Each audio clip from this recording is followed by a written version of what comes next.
Padampur block Biju कल्याण मंडप परिसर में ब्लॉक स्तरीय सुभद्रा शक्ति पारंपरिक खाद्य प्रतियोगिता कार्यक्रम अनुष्ठित। ओडिशा सरकार मिशन शक्ति विभाग पक्षर आज विजु कल्याण मंडप परिसर में दिन गोटे समय सुभद्रा शक्तिर पारंपरिक खाद्य प्रतियोगिता अनुष्ठित हो जाए। पद्मपुर ब्लॉक बीडीओ स्वास्तिक जमादार AWE CDPO ब्लॉक अध्यक्षा मणिमाला सबरो एवं विभाग अधिकारी माने मिशन शक्तिर अधिकारी माने उपस्थित रही से माने खाद्य प्रतियोगिता रे मान जांच करथिले। जज मध्य उपस्थित रही।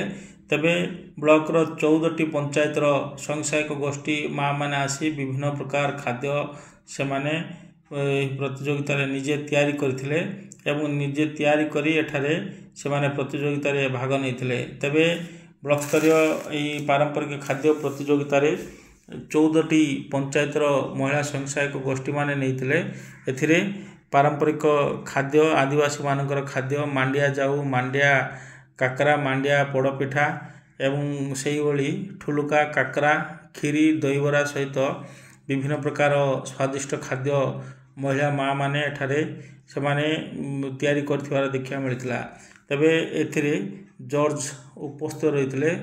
तबे सेमानकु जो माने यही 14टी पंचायत महिला माने प्रथम और द्वितीय स्थान अधिकार करेंगे सेमानकु प्रथम पुरस्कार भावे 5,000 टंका एवं द्वितीय पुरस्कार भावे 4,000 टंका प्रदान करा मिशन शक्ति पक्षर कहुई।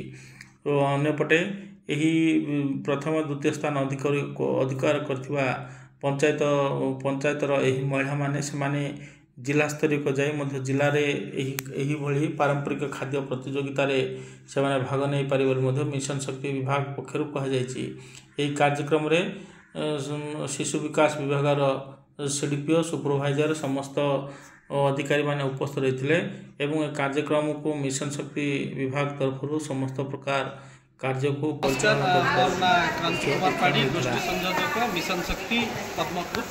आज आमर पारंपरिक खाद्य प्रतियोगिता सरकार निर्देश अनुसार पद्मपुर ब्लॉक रे होची।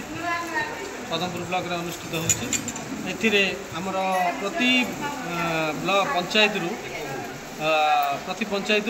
14 जन स्वयंसहायक गोष्ठी एथिरे अंशग्रहण करथिले।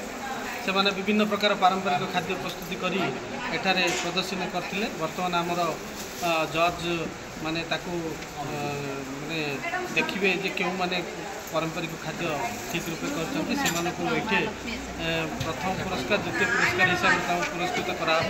प्रथम प्राइज हिसाब से 5,000 टंका और द्वितीय प्राइज हिसाब से 4,000 टंका प्लस कप दिहब और समस्त जो मैंने पार्टिसिपेट अच्छा समस्त को मानपत्र दे सम्मानित कराहब। एथिरे आमर ब्लॉक स्तरीय जो परिचालना कमिटी अच्छी समस्ते बीडीओ अध्यक्षतार समस्ते आसी ये उपस्थित रही आज कार्यक्रम टी चल जो मैंने कृतकार्य हे से आसंता 11 तारिख में जिला स्तरीय प्रतियोगिता भाग ने जो थी कि सबू अन्य ब्लॉक पार्टिसिपेंट आसते से भाग ने जो मैंने विजय विवेचित हे प्रथम स्थान ने से 20,000 टंका द्वितीय स्थान में 10,000 टंका पुरस्कार व्यवस्था रही।